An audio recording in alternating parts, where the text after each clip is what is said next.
Bien, bienvenidos todos los que nos acompañan. Quiero invitarles a Habacuc, donde cantábamos, Habacuc. Capítulo 1.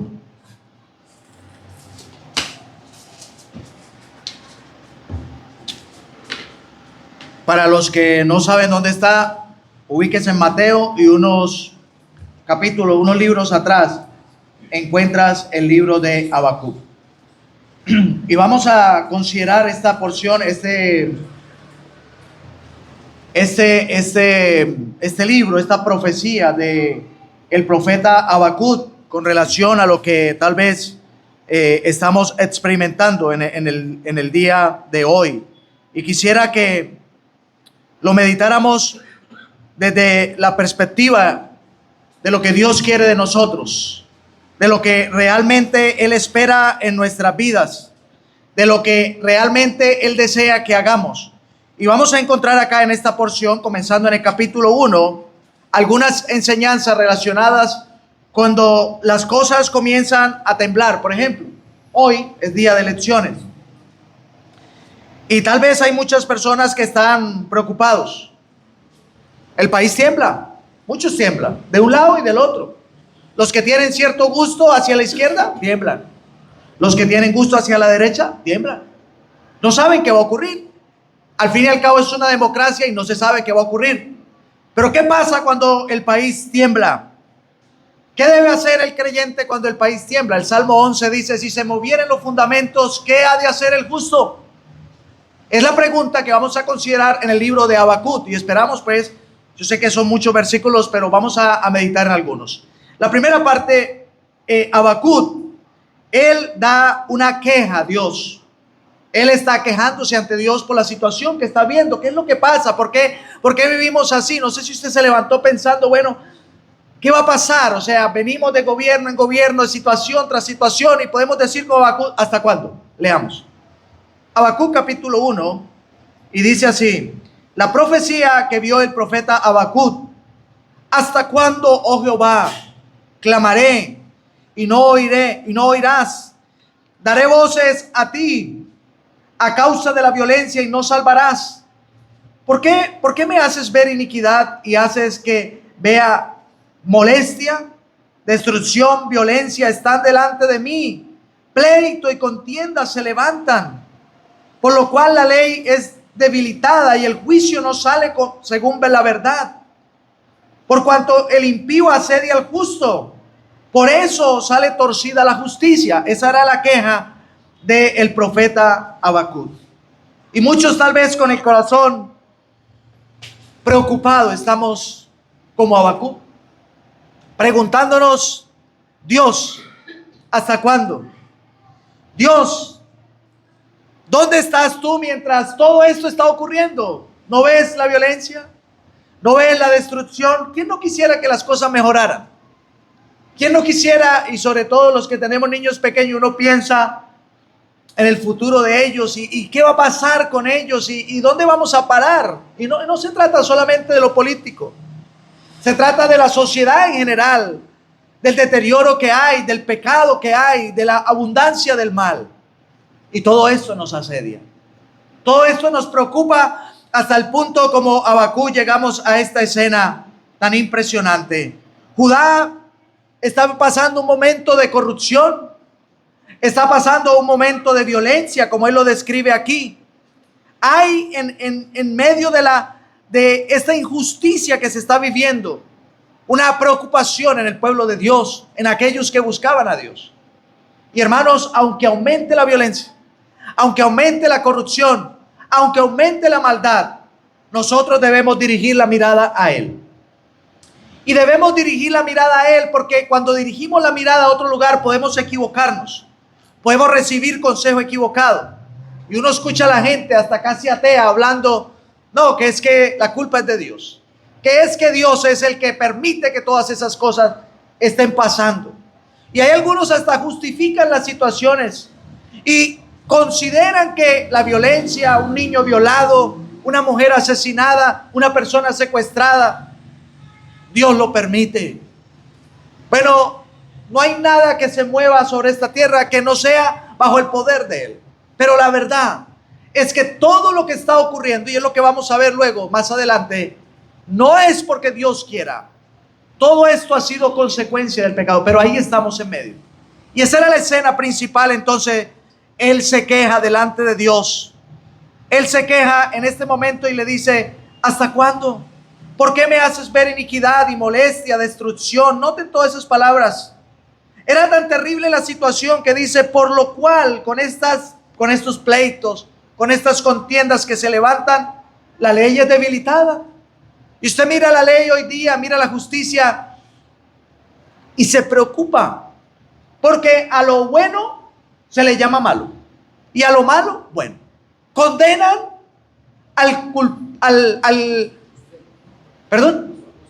condenan al justo y liberan al inocente. No hay juicio.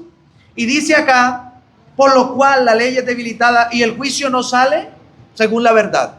¿Y qué hacemos nosotros? Estamos en medio. Por cuanto el impío asedia al justo, por eso sale torcida la justicia. Y eso es lo que vemos. ¿Y habrá algún remedio? ¿Qué vamos a hacer? Nuevamente en el versículo 5 y 6. En el versículo 12, perdón. Él vuelve otra vez a quejarse el profeta y dice: ¿no eres tú Dios desde el principio, oh Jehová, Dios mío, santo mío? No moriremos. Esa era la queja de él. Pero noten ustedes en el versículo 5 al 6 la respuesta de Dios: mirad entre las naciones y ved, asombraos, porque haré una obra en vuestros días, que aun cuando se os contare no la creeréis. Porque he aquí yo levanto a los caldeos, nación cruel y presurosa, que camina por la anchura de la tierra para poseer las moradas ajenas. Formidable es y terrible. De ella misma procede su justicia y su dignidad. Sus caballos son más ligeros que leopardos y más feroces que lobos nocturnos, y sus jinetes se multiplicarán. Vendrán de lejos sus jinetes y levantarán como águilas y se apresurarán para devorar. Toda ella vendrá a presa. El terror va delante de ella y recogerá cautivos como arena. Escarnecerá a los reyes y de los príncipes se burlará. Se reirá con toda su fortaleza y levantará terraplén y la tomará. Luego pasarán como el huracán y ofenderán atribuyendo fuerza a su Dios. Ahora imagínese usted la respuesta de Dios. Dios, ¿hasta cuándo? ¿Por qué me permites ver violencia? Señor, ¿por qué estamos pasando esto? ¿Y cuál sería la respuesta que usted esperaría de Dios? Tranquilo, la cosa va a mejorar. La cosa va a mejorar. ¿La cosa va a mejorar? Tranquilos, que la cosa no va a mejorar. Oh, no, pero si gana Julano sí, o si gana Sutano también, dirá el otro, ¿no? ¿Qué dice el Señor aquí? Y yo me imagino a Habacuc escuchándole. Lo que viene es peor. Y Habacuc cada vez se empieza a sorprender más. Señor, pero ¿hasta cuándo? ¿Por qué lo he de ver?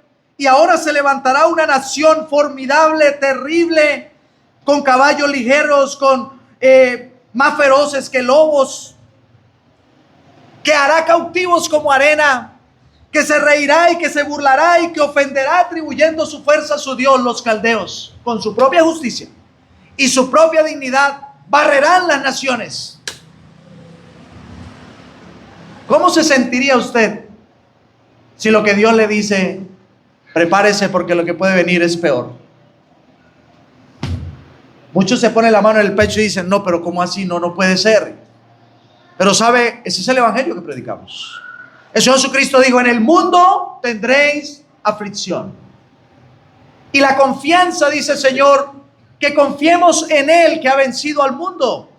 Porque lo que viene para el mundo es destrucción. Entonces Él vuelve y protesta, ya pasa de una queja a una protesta en estos versículos 12 al 17. Leíamos la primera parte del 12, la segunda dice: oh Jehová, para juicio lo pusiste, y tú, oh roca, lo fundaste para castigar. ¿Por qué permites que esa gente venga acá? Dios mío, tú eres muy limpio, Señor. ¿Cómo vas a permitir semejante atrocidad? Eso es lo que dice el 13: muy limpio eres de ojos para ver el mal. ¿Cómo vas a dejar que eso ocurra? ¿Que vayamos a ser destruidos? ¿Que nos gobierne el malo? Dios, ellos harán como una red y atraparán para destruir. ¿Tú permitirás eso? Y el hombre ya pasó de una queja a una protesta contra Dios. Bueno, ¿será que Dios se equivocó? ¿Será que esa no era la profecía para Habacuc? Era otro profeta el que estaba pidiendo una cosa, pero Dios le contestó fue a él. No, no se equivocó, hermano. Dice el versículo 1 del capítulo 2. Y encontramos aquí, hermanos, en la respuesta de Dios: sobre mi guarda estaré, y sobre la fortaleza afirmaré el pie, y velaré para ver lo que se me dirá, y qué he de hacer, y qué he de responder tocante a mi queja. Él se quedó quieto. Él se quejó. Él protestó, pero noten ustedes la actitud del profeta. ¿Qué era la actitud? Dispuesto. ¿A qué? A escuchar la voz de Dios. Ahora, este hombre aquí, y esta profecía está escrita porque no hay orgullo en él, en el sentido de que él estaba pidiendo para ver que se diera lo que él quería, que es lo que muchas veces pedimos. Señor, que se mejore esta cosa, que esto se arregle, porque esto es lo que yo quiero, porque esto es lo que nos conviene, porque esto es lo que yo deseo. Esa no era la petición de él. Lógicamente él está clamando desde la aflicción, desde la necesidad, pero el versículo 1 nos deja una gran lección. Sobre mi guarda estaré como una atalaya, esperando la respuesta de Dios. Lógicamente él esperaba que Dios cambiara la respuesta. Dios, yo me he quejado, te he protestado, afirmaré mi pie, velaré para ver qué me has de responder tocante a mi queja. Y Jehová le respondió. Versículo 2. Y Jehová me respondió y me dijo: escribe la visión y declárala en tabla, para que corra el que la leyere en ella. Versículo 3. Aunque la visión tardará por un tiempo, mas se apresurará hacia el fin, no mentirá. Ese es el carácter de la profecía. Se apresurará hacia el fin y no mentirá. Aunque se tardare, espéralo, porque sin duda vendrá y no tardará. ¿Por qué? Porque Dios cumple su palabra. Pero aquí está el meollo principal, el punto principal de esta profecía. ¿Cuál es la razón? Dios le está tratando de dar respuesta a él, que él entienda. Versículo 4. Y esos son versículos que quiero que meditemos, hermanos. He aquí, aquel cuya alma no es recta se enorgullece, mas el justo por la fe vivirá. Y también el que es dado al vino es traicionero, hombre soberbio que no permanece. Dios comienza a darle respuesta a la queja y a la protesta de Habacuc. Y la queja y la protesta de Habacuc tiene esta respuesta clara. Habacuc, querido Habacuc, la situación va a empeorar y la cosa no va a mejorar.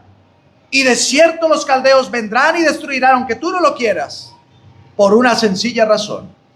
En el pueblo de Judá, el pueblo de Israel en general, pero especialmente Judá, hay pecado. Hay una situación que a Dios no le agrada. Y este versículo 4 lo trata claramente. He aquí, aquel cuya alma no es recta se enorgullece. ¿Qué anhelaba Dios de su pueblo? Dios anhela la rectitud. Dios anhela la justicia de aquellos que creen en Él. Dios desea un carácter humilde, misericordioso y lleno de justicia de aquellos que le siguen a Él. Pero resulta que esa no era la situación de Judá. El mismo Habacuc lo había confesado en los primeros versículos. ¿Qué era lo que había? Había violencia, había corrupción, había iniquidad. No había juicio, había injusticia, había maldad, había opresión del enemigo. No podemos esperar que la cosa mejore, ni en el ámbito nacional, ni en el ámbito congregacional, ni en el ámbito personal, si hay pecado en nuestra vida. Y este versículo es para que hagamos un análisis profundo en nosotros. El alma que es recta, que no es recta, ¿qué hace? Se eleva, se enorgullece, se engrandece. ¿Hay orgullo en nuestra vida? ¿Estamos soplados? ¿Estamos hinchados? ¿Estamos envanecidos creyéndonos que como estamos bien? ¿Cuál es el pecado Primer pecado y el principal pecado, donde comenzó todo, es la soberbia. Fue ahí donde Satanás dijo, él iba a ser como Dios, semejante al Altísimo, y sobre el Altísimo colocaría su trono. Y eso es lo que los hombres han venido buscando también. Pero la otra parte es lo que nos compete a nosotros, hermanos. Más el justo por su fe vivirá. Este pasaje, este versículo lo repite Pablo, bueno, creyendo que puede ser Pablo quien escribió Hebreos 3 veces en el Nuevo Testamento. Y cada una está relacionado con un aspecto de la vida del creyente. Pero hermanos, el justo por la fe vivirá. La vida del creyente Dios lo considera como un justo, pero uno que vive la justicia de acuerdo a lo que Dios quiere. Nosotros creíamos ser justos y andábamos en nuestra justicia y vivíamos en nuestras obras dándole la espalda a Dios. Pero fue necesaria la justicia de Dios, el justo muriendo por los injustos, y ahora justificados por la fe en Él tenemos paz para con Dios. Ahora Dios nos considera justos por medio de la fe en el Señor Jesucristo. ¿Y qué es lo que marca y lo que direcciona el horizonte de nuestra vida? El hecho de la posición que tenemos. ¿Cuál es la posición que tenemos? No porque seamos mejores que el mundo, tal vez aquí todos somos más injustos que todo el mundo, sino el hecho de que Él nos haya justificado gratuitamente, como escuchábamos, colocando un sustituto en nuestro lugar, para que ahora, justificados por su gracia, podamos vivir la justicia de Dios ahora en nosotros. Dios nos ve justos para que la justicia de Él se imparta a través de nosotros. Y esta justicia no es una justicia condenatoria. Esta es una justicia que demarca como la otra parte una vida de rectitud, un alma recta. Eso es la piedad. Porque la piedad es conocer a Dios de tal manera que yo actúe como Él es y como Él hace. Y eso es lo que está diciendo aquí, más el justo por la fe vivirá. Era la situación que Dios esperaba, o por lo menos la disposición que Él esperaba de Judá. Pero ¿qué había? Había orgullo. Había orgullo. Y vamos a considerar algunos aspectos acá, que tal vez Habacuc se estaba poniendo en la mano en la cabeza. Alma no recta, enorgullecidos. O sea, no estamos viviendo en fe y todo lo que hacemos, y todos los sacrificios y las ofrendas y el templo, y nos congregamos y todo esto y cantamos. Luego, eso no son obras de justicia. Entonces Dios continúa, no han de levantar de estos refrán sobre Él y sarcasmos contra Él. ¿Contra quiénes? Contra el pueblo que se enorgullecía. Y comienzan aquí los ayes. Primero, versículo 6, estamos en el 2:6. Ay del que multiplicó lo que no era suyo. ¿Hasta cuándo había de acumular sobre sí prenda tras prenda? ¿Qué habla este ay? Ay de la avaricia. Ay de la avaricia. No somos del mundo, hermanos. Estamos en el mundo, pero ya no somos del mundo. Nuestro tesoro es ¿dónde? En los cielos. Haced tesoros en los cielos. Ay de la avaricia. Nosotros debemos aprender a contentarnos cualquiera sea nuestra situación. Trabajamos para la necesidad, y en la medida que trabajamos honestamente, correctamente, haciendo lo que Dios le agrada, Dios va a proveer, Dios va a dar. Pero hay del que tiene el corazón lleno de avaricia para acumular prenda sobre prenda. ¿Cuál es el resultado?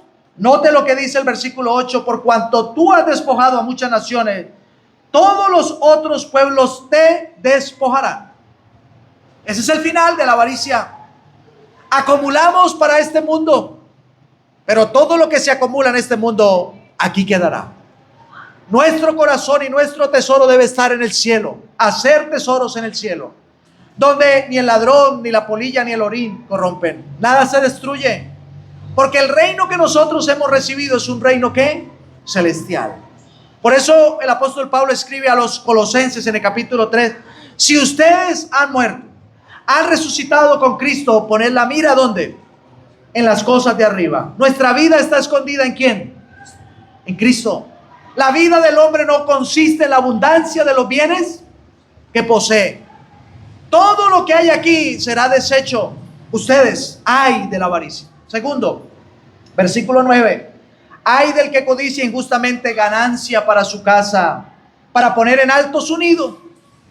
Porque la avaricia lleva a la codicia, a querer tener más y a codiciar lo del otro, para estar mejor que el otro.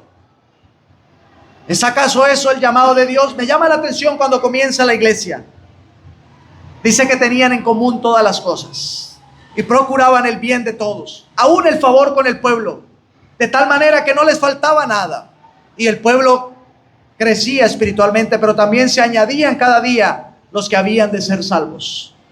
Cuando nosotros tenemos avaricia y nos ocupamos de todo lo que este mundo quiere que tengamos, nuestro corazón se corrompe, hermanos, y se corrompe a querer más, y eso es codicia. Y dice, ¿cuál es el resultado? Versículo 10, tomaste consejo vergonzoso para tu casa, asolaste a muchos pueblos y has pecado contra tu vida. La codicia es un mal contra nosotros mismos, porque a raíz de todos los males es el amor al dinero, y muchos han sido traspasados de muchos dolores. ¿Por qué? Porque los que quieren enriquecerse caen en lazo de destrucción, hermanos. La codicia mata, dice, has pecado contra tu vida. Pero hay otro ay en el 12, ay del que edifica la ciudad con sangre, del que funda una ciudad con iniquidad. ¿No es esto de Jehová de los ejércitos? O sea, que lo hagan así. No. El resultado que les venía a ellos, la destrucción. Porque cuando ellos usaban la iniquidad para crecer, para multiplicarse, como lo vemos hoy día, no les gusta fulano, lo matan. Ahorita, por ejemplo, para los que quieren tierras, matan al que no le quiera vender. Como lo hizo acá, ¿recuerdan? Cuando aquel hombre no le quiso vender su parcela, igual.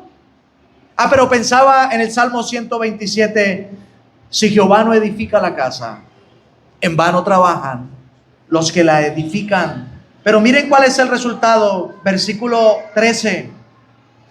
¿No es esto de Jehová de los ejércitos? Los pueblos pues trabajarán, ¿para qué? Para el fuego.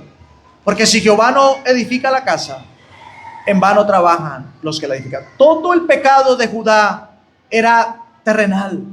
Habían bajado la mirada de Dios para codiciar, llenos de avaricia hasta el punto de con sangre edificar las ciudades y con iniquidad destruir a los otros. Pero no solamente la violencia, sino en el 15, ay del que da a beber a su prójimo, ay de ti que le acercas la hiel y le embriagas para mirar su desnudez. Y eso es la inmoralidad que estamos viviendo hoy día. Hay inmoralidad, hay pecado, hay pornografía, joven. ¿Hay algo en tu vida con inclinaciones a lo inmoral? Mire, no permita, querido joven, que su alma se corrompa. Dios quiere preservarle en santidad, en pureza. Dios quiere que usted tenga una vida que le agrade a Él. Pero el que fornica contra su propio cuerpo, peca. Y con los casados, hoy en día hay tanta libertad en las redes sociales para dañar nuestra mente, para dejarnos manipular fácilmente, para que nuestros sentidos sean extraviados de la sincera fidelidad a Cristo. ¿Qué es lo que el maligno quiere? ¿Preservar los hogares? No.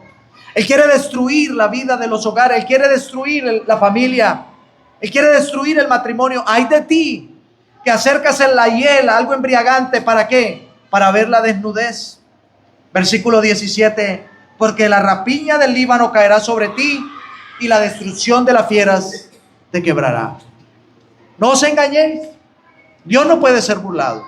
Todo lo que el hombre sembrar, eso mismo cosechará. Pero hay pecado terrible en la inmoralidad que estamos viviendo hoy día. Y por último, en el 19, comienza desde el 18. ¿De qué sirve la escultura que esculpió el que la hizo? La estatua que fundió el que enseña mentira, para que haciendo imágenes mudas confíe en el hacedor de su obra. ¡Ay del que dice al palo despierta y a la piedra muda levántate! ¿Podrá enseñar? He aquí está cubierto de oro y de plata, y no hay espíritu dentro de él. Eso aquí habla de la idolatría. No, me salvé. Me salvé, dirá la mayoría aquí. No tengo ni un ídolo, ni una imagen, ni mucho menos forrada en oro. Todo lo que le quita el lugar a Dios es un ídolo. Y debemos huir de la idolatría. Y yo me imagino a Habacuc mirando a Dios. Sí, hay avaricia. Sí, hay codicia. Sí, hay violencia, Dios. Sí, hay inmoralidad. Pero sí, hay idolatría. Y entonces Dios termina en el 20 diciendo: Mas Jehová está en su santo templo. Calle delante de él toda la tierra. Y yo me imagino a Habacuc pensando: es verdad. ¿Contenderemos contra Dios? ¿Esperaremos algo mejor? Dios le dice a Josué, cuando intentaron, después de haber destruido a Jericó, destruir a Ai, que era otra ciudad, y no podían. Y entonces él viene llorando a Dios: Dios mío, ¿por qué nos están destruyendo? Igual que Habacuc. ¿Por qué vienen los caldeos? ¿Por qué permites que veamos esto? ¿Y qué le dice Dios a Josué? ¿Por qué está llorando? Hay pecado en medio. Hay pecado en medio. Y es necesario que el pecado sea descubierto, hermanos. Debemos esculcar nuestras vidas. ¿Qué es lo que hay, hermanos? Nada va a mejorar. Nada va a mejorar, hermanos, si nosotros no nos acercamos a Dios. Y si nosotros no reconocemos que Él está en su santo templo y que delante de Él debe haber temor y reverencia. Entonces Habacuc termina este libro con este salmo tan maravilloso. Oración del profeta Habacuc sobre Sigionob. Oh Jehová, he oído tu palabra y temí. Hermanos, esa es nuestra actitud. Señor, he oído tu palabra y temí. Oh Jehová, así es. Tú estás sentado en tu santo templo y tu obra es perfecta. ¿Y qué dice? Oh Jehová, aviva tu obra en medio de los tiempos. En medio de los tiempos, y especialmente de esos tiempos difíciles, hazla conocer. En la ira, acuérdate de misericordia. Cambia. Sí, posiblemente Dios desate la ira, pero no olvidemos, hermanos, que en medio de la ira, Dios levanta su misericordia. Y pensando en la misericordia del 3 en adelante, vemos a Habacuc recordando todo lo que Dios ha hecho. Dice el 3, Dios vendrá. Más adelante dice, y el resplandor, el 4, fue como luz. Versículo 6, se levantó en medio de la tierra. Y así sucesivamente él le dice cómo Dios se airó contra las naciones, cómo Dios lo libertó en muchas ocasiones. Y es así, hermanos. No podemos olvidar que Dios ha actuado por su pueblo, que Dios se ha levantado para ayudar a su pueblo. Pero qué bueno que lo podamos reconocer. Qué bueno que no nos olvidemos de la misericordia de Él. Dice el versículo 13, saliste para socorrer a tu pueblo, para socorrer a tu ungido. Traspasaste la cabeza de la casa de los impíos, descubriendo el cimiento hasta la roca Sela. Dios lo puede hacer, pero debemos volvernos a Él y acudir a su misericordia para que Él pueda actuar. La mano de Dios está extendida para socorrer a los suyos. Sus oídos están atentos, sus ojos están viendo, pero si no hay un espíritu humilde, hermanos, si no hay confesión, si no venimos reconociendo, si no tememos a su palabra, miren el 16. Oí y se conmovieron mis entrañas. Oímos lo que Dios está diciendo y se conmueven nuestras entrañas. A la voz de Dios temblaron mis labios. Pudrición entró en mis huesos y dentro de mí me estremecí. Y esta es la actitud que Dios espera de cada uno de nosotros. Oímos y temblamos. Nos estremecemos cuando Dios está diciendo el pecado que hay. Confesamos de Él nuestra maldad. Hermano, es necesario que confesemos, no por los pecados de otros. Escuchamos el martes a nuestro hermano Norman hablando de Daniel. Daniel no dijo, Señor, la nación ha pecado, el pueblo ha pecado. Dijo, hemos pecado. Hemos pecado. Te hemos defraudado. Pero no solamente oír, no solamente temblar, no solamente confesar la pudrición que hay en nosotros. Dice el versículo 16 al final, si bien estaré quieto en el día de la angustia, cuando suba al pueblo el que lo invadirá con sus tropas. Hermanos, y si lo que viene es peor, ¿qué vamos a hacer? Jehová está en su santo templo y nosotros, si bien, estaré quieto. Dice el salmista: estad quietos y conoced que yo soy Dios. Seré exaltado entre las naciones, dice el Señor. No tengamos miedo, hermano, de la adversidad, porque Él es quien nos da la paz. Pensábamos el martes también en los amigos de Daniel. Sepa, oh rey, que Él nos librará. Y si no, no nos postraremos ante la imagen. Y quiero terminar con lo que cantábamos, hermanos. Es maravilloso.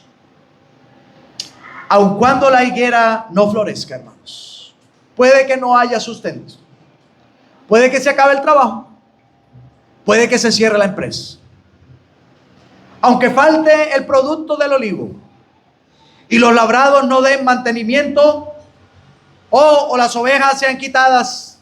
No sabemos, uno puede tener viñas, otro puede tener vacas, otro puede tener ovejas. Versículo 18, hermanos: aunque todo sea quitado, con todo, ojo con la expresión, con todo lo que venga, y no importa lo que venga, dice: yo me alegraré en Jehová y me gozaré en el Dios de mi salvación. ¿De quién es la salvación? Jonás clamó dentro del pez. De Jehová en la salvación. Hemos creído en Él, hermanos. Hemos puesto en Él nuestra esperanza. Y no se olvide que el justo por la fe vivirá. ¿Fácil? Difícil, hermanos. Muy difícil.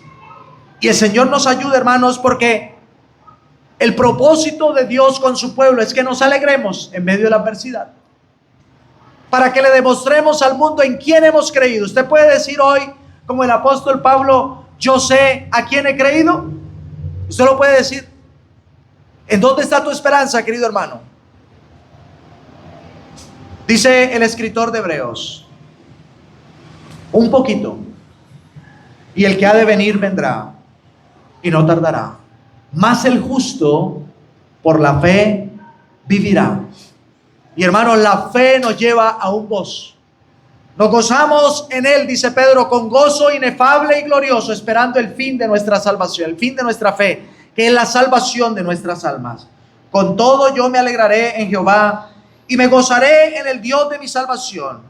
Jehová el Señor es mi fortaleza, el cual hace a mis pies como de ciervas y en mis alturas me hace andar. ¿Usted ha visto las cabras y las ciervas en las alturas? ¿Cómo caminan? No sé.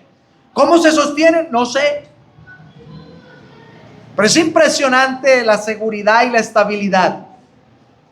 Y de esa misma manera, hermanos, aunque sintamos que el abismo está a nuestros pies, aunque sintamos que todo se está derrumbando, aunque sintamos que todo se puede acabar, con todo yo me gozaré en Él.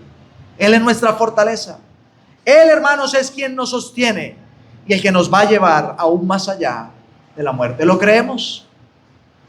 Si lo creemos así, digamos como el profeta Habacuc acá en el 16 al final: si bien estaré quieto en el día de la angustia.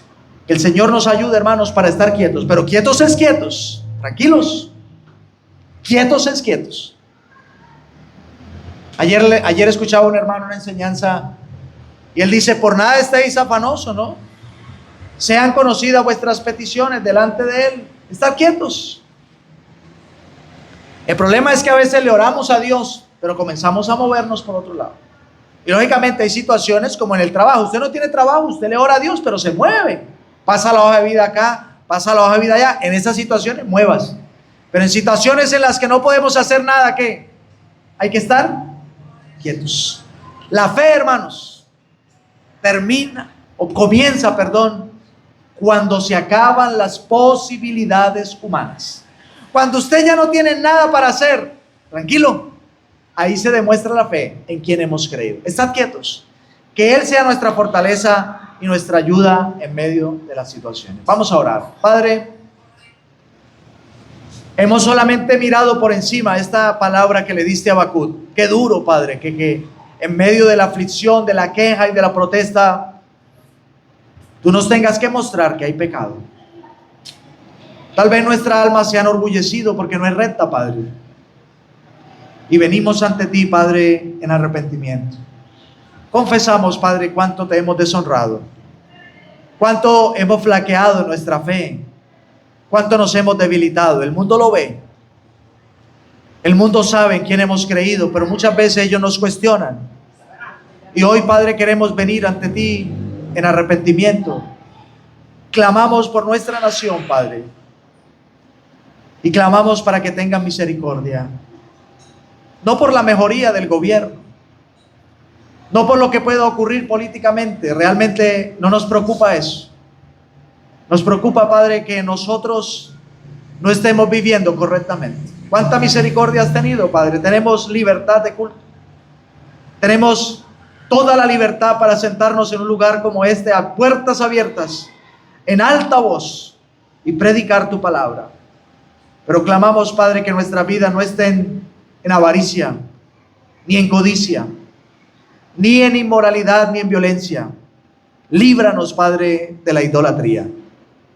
Guarda a tu pueblo aquí, Padre. Hemos oído tu palabra y quisiéramos clamar como el profeta: he oído y he temblado. He oído y me he conmovido. He oído y podrición es lo que sentimos, Padre, porque confesamos cuán malos somos.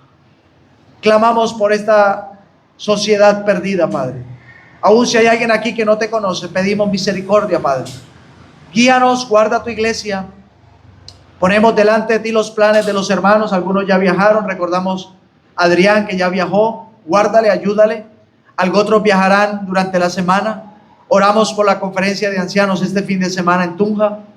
Muestra cuál es tu propósito allí, Padre. Guía a los hermanos de manera correcta. Clamamos pues tu ayuda para la semana, y cualquiera sean los resultados y las amenazas y todo lo que se teme, Padre, que tú seas glorificado. Ayúdanos a estar quietos y conocer que tú eres Dios.